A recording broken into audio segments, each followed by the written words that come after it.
Donald Trump est sur le point de réaliser l'une de ses plus importantes promesses de campagne. Dans la nuit de vendredi à samedi, le Sénat américain a adopté la réforme de la fiscalité élaborée par le président et sa majorité républicaine.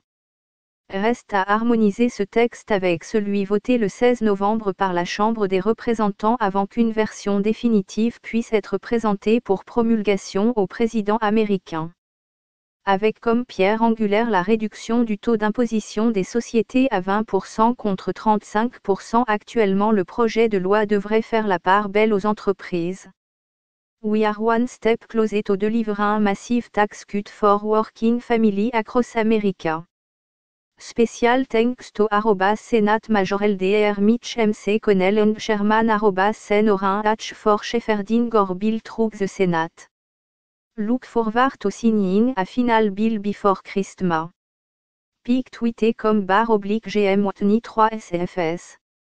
Si le texte est encore susceptible d'être modifié avant son adoption, qui doit avoir lieu d'ici la fin de l'année, l'agence Bloomberg esquisse déjà un tour d'horizon des principaux gagnants et perdants de la réforme. Ce seraient les grandes gagnantes de la réforme, selon Isaac Boltanski, analyste chez Compass.Research et Trading. Elles profiteront d'abord de l'accélération de la croissance économique si Donald Trump parvient à atteindre son objectif. La réduction des risques dans leur portefeuille de prêts et la remontée des taux d'intérêt devraient en effet leur être favorables. Les grandes banques américaines comme JP Morgan et Citigroup paient par ailleurs des montants très élevés d'impôts compte tenu de l'importance de leurs profits et du faible nombre d'exemptions fiscales qui les concernent. Elles bénéficieront logiquement du taux réduit d'imposition, malgré la nouvelle taxe sur certains paiements à l'étranger. Les actions des gestionnaires d'actifs basés aux États-Unis ont atteint des sommets la semaine dernière à Wall Street. L'optimisme suscité par cette refonte de la fiscalité a dopé à la hausse les marchés boursiers, induisant de fait une augmentation de la valeur des titres. Les gestionnaires d'actifs bénéficieront également de la baisse du taux d'imposition. Selon Bloomberg, ces derniers sont généralement imposés à des taux de 30% à 35%.